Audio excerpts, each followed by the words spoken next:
नहमदुहु व नुसल्ली अला रसूलिहिल करीम अम्मा बाद बिस्मिल्लाहिर्रहमानिर्रहीम अस्सलामु अलैकुम व रहमतुल्लाहि व बरकातुहू। औरतों का ब्रेन वॉश करना क्यों ज़रूरी है?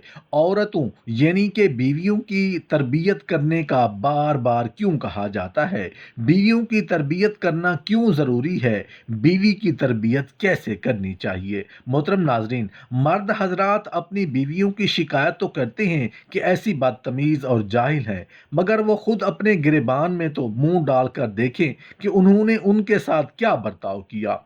बस अपनी राहत के उनसे तालिब रहे और उनके दीन का जरा भी ख्याल नहीं किया जाता। औरतों की खता तो है, मगर उनकी बेतमीज़ी में मर्दों की भी खता शामिल है। ये उनके दीन की दोस्ती का एहतमाम नहीं करते। हम मर्द यानी कि शौहर बीवियों की शिकायत तो करते हैं, मगर ये नहीं देखते कि हमने बीवियों का कौन सा हक अदा किया है। चुनाचे उनका एक हक ये था कि उनके दीन का ख्याल करते, उनको अहकाम इलाहिया बतलाते। दूसरा हक ये था कि मुआशरत में उनके साथ दोस्ताना बर्ताव करते, बांदियों और नौकरों जैसा बर्ताव ना करते। मगर हमने सब हकूक ज़ाय कर दिए। अफसोस, हम दुनियावी हकूक तो क्या अदा करते, दीनी हकूक पर भी हमको तवज्जो नहीं।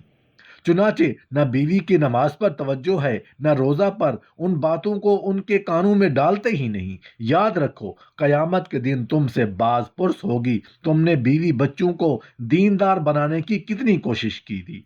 अल्लाह ताला के इरशाद ग्रामी है, ए ईमान वालो, तुम खुद को और अपने घर वालों को भी जहन्नुम से बचाओ।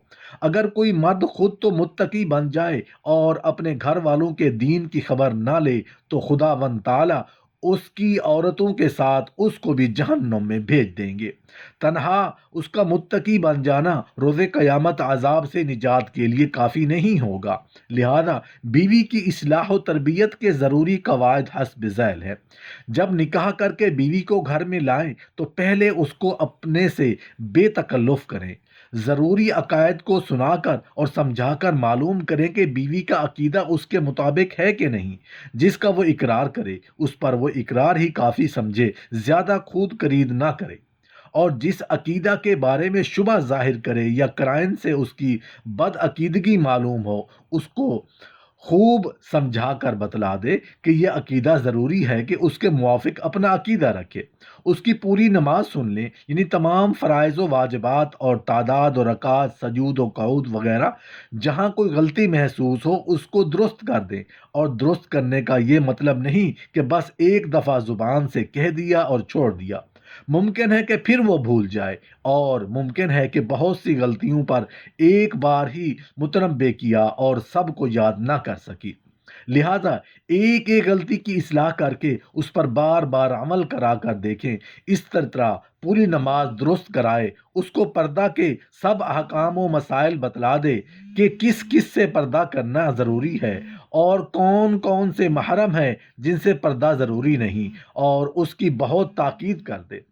उसको अहले हकूक के हकूक अच्छी तरह समझाए, खसूसन उन लोगों के हकूक के जिनसे हर वक्त वास्ता पड़ेगा। जाहिलाना रस्मों की कबाहत उसके दिल में बिठला दे और उनसे नफरत दिला दे कि वो उनके पास भी ना भटके। दूसरे अमाल व अखलाक और आदतों की इस्लाह भी कोशिश करे, जिसके लिए एक आसान तरीका यह है कि दीनी किताबें थोड़ा थोड़ा पढ़कर रोज़ाना सुना दिया करे। बहश्ती जेवर, इस्लामी शादी, हकूक़ मुआशरत, इस्लामी तहज़ीब, इस्लाह आमाल और ख़ुसूसन इस्लाह ख़वातीन, इन सब किताबों का पढ़कर सुनाना इंशाअल्लाह बहुत मुफीद होगा। और अगर कोई हरकत उन किताबों की तालीमात के ख़िलाफ़ देखे तो नरमी से मुत्तले करे, और बार बार मुत्तले करने से उकताए नहीं, तो इंशाअल्लाह नफ़ा होगा। क्योंकि अल्लाह ताला का इरशाद है, आप नसीहत करते रहिए, क्योंकि नसीहत करना और बार बार समझाना ईमान वालों को नफ़ा देता है। इसी तरह खर्च करने के आदाब भी उसको समझाएं कि फजूलियात में खर्च ना करें। जेवर और लिबास वगैरह के ज़्यादा एहतमाम से उसको नफ़रत दिलाएं। किसी नेक बुजुर्ग के बरक़ात व कमालात उसके सामने बयान करें, और जब उसको एतकाद हो जाए तो उसको बैयत करा दें। जो कुछ पढ़ने को वो बुजुर्ग बतलाएं उसको मामूल में रखें, वरना कसदुस सबील से या फिर किसी बुजुर्ग के मशवरे से थोड़ा सा जिक्र व अज़कार बतला दें।